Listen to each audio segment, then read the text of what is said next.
Relationships are living things. They need attention, care, and above all awareness. It's not just what we do that matters. It's what we keep doing or stop doing, often without noticing. So I leave you with this. What small habit have you let slip into your relationships? And more importantly, what small change can you make today? Because saving a relationship doesn't always take a grand gesture. Sometimes it just takes a shift in the small things. Thank you. Would you like this adapted for a specific audience, such as couples, workplace teams, or students? You said, taking each other for granted expended this keynote of 500 words without any subheading and conclusion. ChatGPT said, taking each other for granted is one of the quietest yet most destructive habits that can erode a relationship over time. It usually begins innocently, when the excitement of the early stages of a relationship gives way to routine and familiarity. In those early days, we notice everything. We say thank you for the smallest gestures.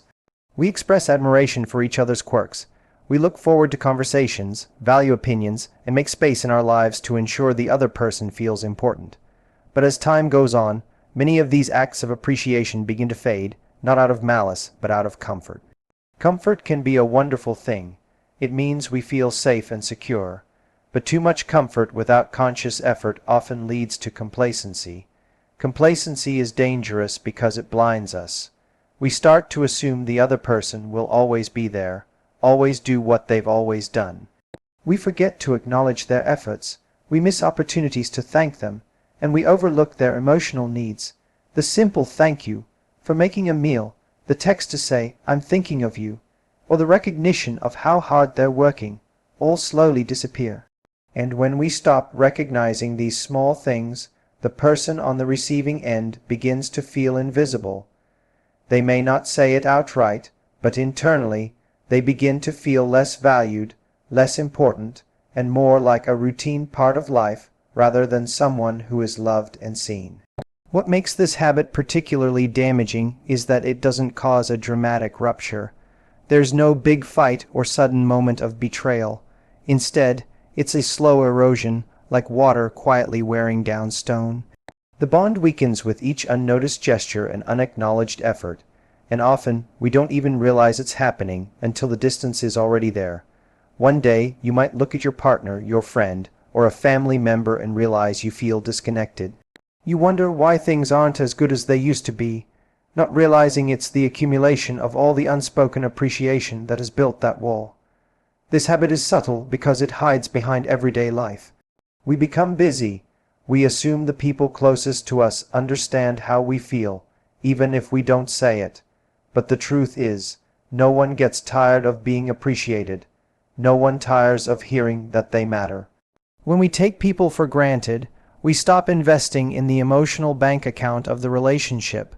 We keep making withdrawals, expecting love, patience, forgiveness, support. But we forget to deposit the care, gratitude, and recognition that keeps the account in balance. The tragedy of taking each other for granted is that it's preventable. It simply requires awareness and intention. It doesn't demand grand gestures or dramatic changes, just a return to the basics of human connection. A few kind words, a moment of full attention, a gesture that says, I see you, I appreciate you, you matter to me. These small acts, done consistently, can transform a relationship, but if left unattended, the habit of taking each other for granted will quietly undo even the strongest of bonds. You said, poor listening expended this keynote of 500 words without any subheading and conclusion, ChatGPT said.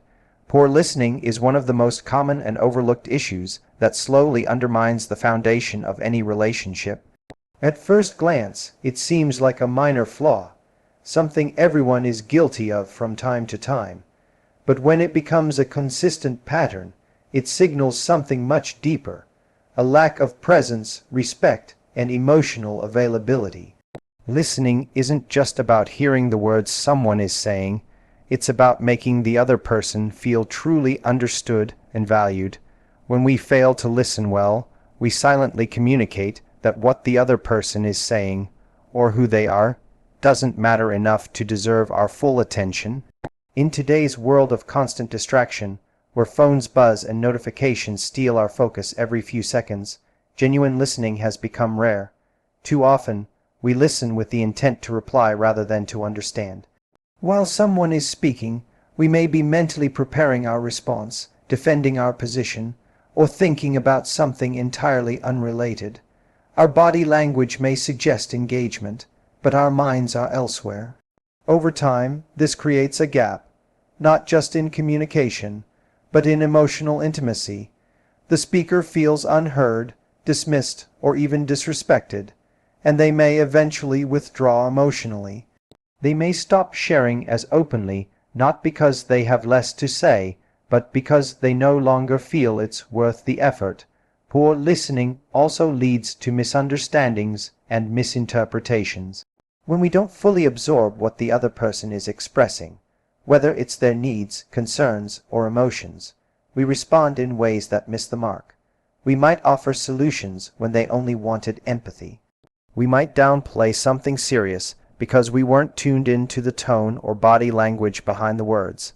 These missed signals accumulate and often lead to frustration, repeated conversations, or feelings of being emotionally disconnected.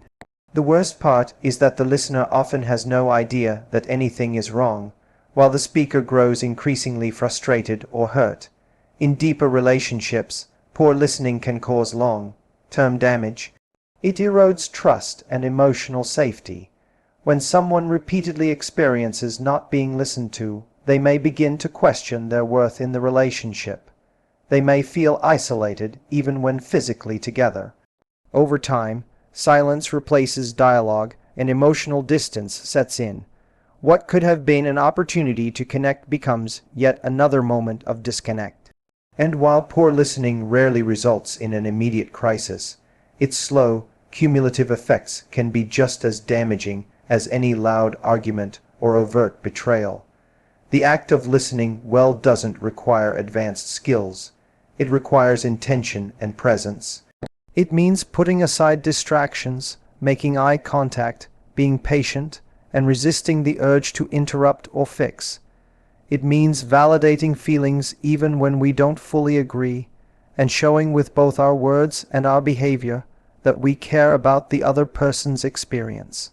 When people feel heard, they feel loved, they feel respected, they feel safe. That is the true power of listening, and that's why poor listening, though subtle, can be one of the most quietly destructive habits in any relationship. You said, silent resentment expended this keynote of 500 words without any subheading and conclusion. ChatGPT said, silent resentment is one of the most dangerous forces in a relationship because it grows quietly, without confrontation, without words, and often without immediate awareness. Unlike anger, which flares up and seeks release, resentment simmers beneath the surface. It hides behind politeness, behind "I'm fine," and behind the avoidance of conflict.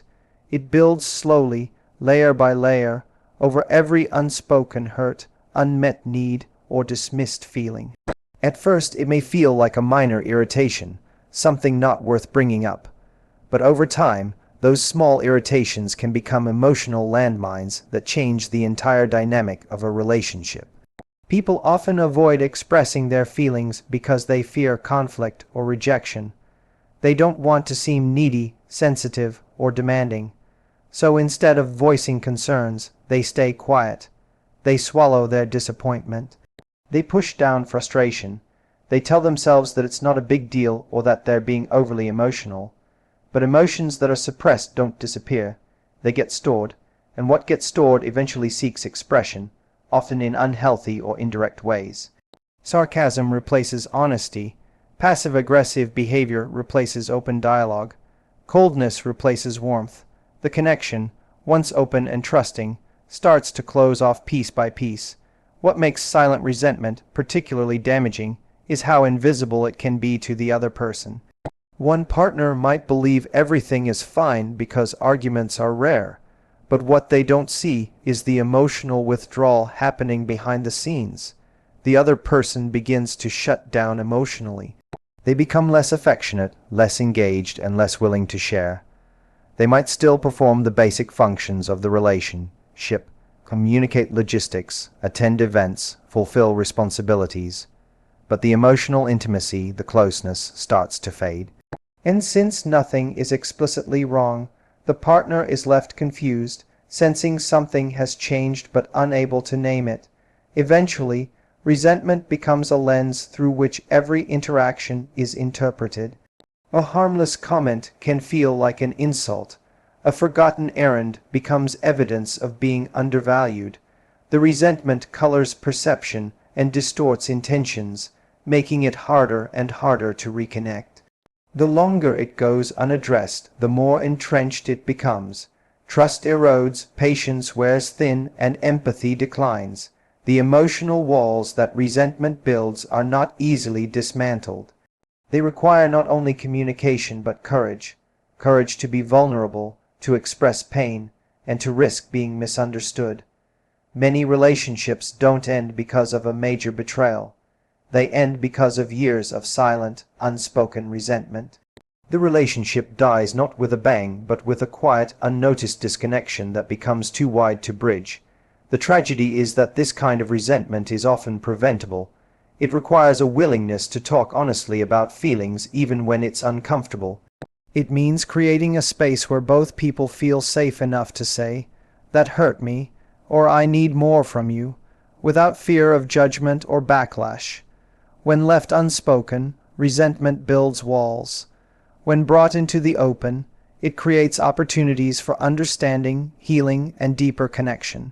You said, keeping score expended this keynote of 500 words without any subheading and conclusion. ChatGPT said, keeping score in a relationship is a habit that seems justified in the moment, but ultimately corrodes the very foundation of mutual love and respect.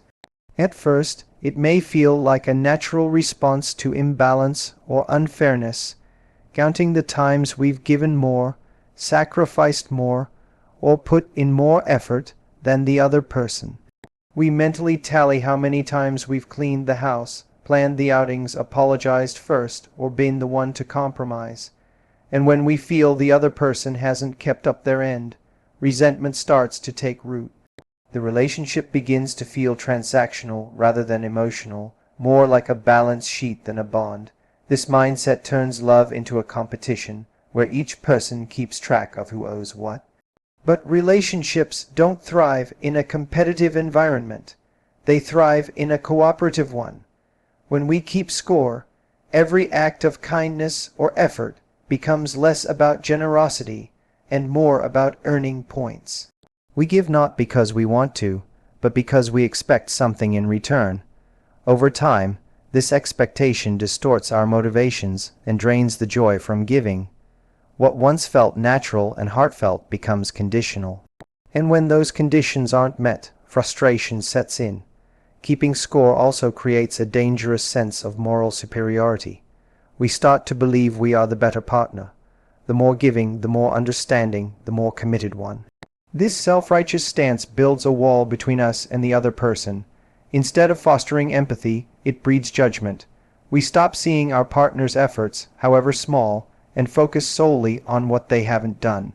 Every mistake they make becomes further proof of their inadequacy, and every effort we make becomes another tally in our mental ledger of sacrifices. What we often fail to recognize is that everyone gives differently. Some express love through words, others through actions, some through time, and others through problem solving. By keeping score, we overlook these differences and impose our own standards of what giving enough looks like. This not only creates tension, but also leads to deep misunderstandings. The other person may be showing up in ways we fail to notice simply because we are too focused on how our version of giving hasn't been matched. Ironically, the more we keep score, the more both partners feel unappreciated. Each person ends up feeling like they are doing more and receiving less. Instead of gratitude, there's bitterness. Instead of teamwork, there's rivalry. The intimacy that once brought comfort and joy becomes weighed down by unspoken expectations and disappointments. What could have been simple conversations about needs and support turns into a battle of who's right, who's wrong, and who's done more. True connection isn't built on tallying contributions. It's built on trust, generosity, and understanding. Love thrives when we give freely, not when we calculate returns. But the habit of keeping score undermines that spirit. It creates emotional distance, breeds resentment, and turns partnership into accounting. And while balance in a relationship is important, the healthiest relationships focus less on who's ahead and more on how they can move forward together. You said, neglecting emotional check-ins expended this keynote of 500 words without any subheading and conclusion. ChatGPT said, neglecting emotional check-ins is one of the most subtle yet impactful ways relationships begin to deteriorate over time. In the hustle of daily life, it's easy to fall into a rhythm of discussing only logistics: who's picking up the groceries, what time the meeting starts, whether the bills were paid. While practical communication is necessary, it is not enough to sustain emotional intimacy. When emotional check-ins are consistently overlooked, a slow but steady drift begins to take place. Partners, friends, or family members can go from being emotionally attuned to living almost like polite strangers, sharing space but not truly connecting. Emotional check-ins are simple acts that ask, "How are you really doing?" They're not about surface-level exchanges or routine answers. They're about creating a safe space for vulnerability, where someone feels seen and heard without judgment. When these check-ins are missing, people can feel emotionally isolated even when they are physically close. This is especially true during stressful times when emotional support is most needed. Without those small but significant moments of connection, emotional needs go unmet. And those needs don't simply disappear. They go underground, where they can turn into resentment, loneliness, or emotional withdrawal. Over time, the absence of emotional check-in sends an unspoken message: your inner world doesn't matter to me. Even if that's not the intention, that's often how it's perceived. People start to feel like their struggles, dreams, or feelings are invisible. They may stop sharing altogether, either because they don't feel invited to, or because past attempts at opening up were met with distraction, indifference, or discomfort. This lack of emotional engagement causes a rupture in trust and intimacy, creating a relational environment where connection becomes shallow and mechanical. One of the challenges with emotional neglect is that it's not always obvious until the effects have already taken root. Unlike a dramatic argument or a major betrayal, emotional neglect is quiet. There may still be laughter, physical affection, and shared responsibilities, but something essential is missing beneath the surface. There's no regular tending to the emotional garden, and so the weeds, stress, miscommunication, emotional fatigue, begin to grow unchecked. Eventually, one or both people may feel a vague sense of dissatisfaction without fully understanding why. Neglecting emotional check-ins is also a missed opportunity for growth. These moments of honest conversation often reveal insights about each other and about the relationship itself. They allow for adjustments, healing, and deeper understanding. Without them, problems go unspoken and solutions never surface. People stay stuck in cycles of disconnection simply because they've stopped asking each other the most human of questions: how are you feeling? What's going on inside? It doesn't take hours or heavy dialogue. Sometimes it's just a few intentional minutes of full attention, but those moments, repeated consistently, build trust and keep emotional bridges strong. When emotional check-ins fall by the wayside, so does the emotional safety that makes a relationship resilient and fulfilling. And while the neglect may seem small in the moment, its cumulative effect can be devastating, creating a distance that becomes harder and harder to close. You said, fear of vulnerability expended this keynote of 500 words without any subheading and conclusion. ChatGPT said, fear of vulnerability is one of the most common yet misunderstood barriers in relationships. At its core, vulnerability means allowing someone to see the parts of us that we often hide: our insecurities, our fears, our flaws, our deepest needs. It requires letting down our guard and risking the possibility of being hurt, rejected, or misunderstood. Because of that risk, many people instinctively protect themselves by building emotional walls, presenting only the most acceptable versions of themselves, or avoiding deeper conversations altogether. While this defense mechanism may offer a sense of safety in the short term, it ultimately limits the depth and authenticity of the connection. When we are afraid to be vulnerable, we often keep our emotions tightly guarded. We may share opinions, thoughts, and facts, but we withhold our true feelings. We avoid discussing past wounds, we pretend to be fine when we're struggling, and we mask sadness with indifference or humor. The problem is that true intimacy, emotional closeness, can't exist without vulnerability. You can't be fully loved if you're never fully seen. And if a relationship is built only on curated versions of ourselves, the connection becomes superficial, fragile, and ultimately unsatisfying. The fear of vulnerability usually stems from past experiences. Maybe we've been hurt before after opening up. Maybe we were raised in environments where emotional expression was discouraged or mocked. Maybe we've learned that being strong means being self-contained and emotionally distant. These early lessons shape how we show up in relationships later in life. We begin to believe that hiding our true selves is the only way to stay safe.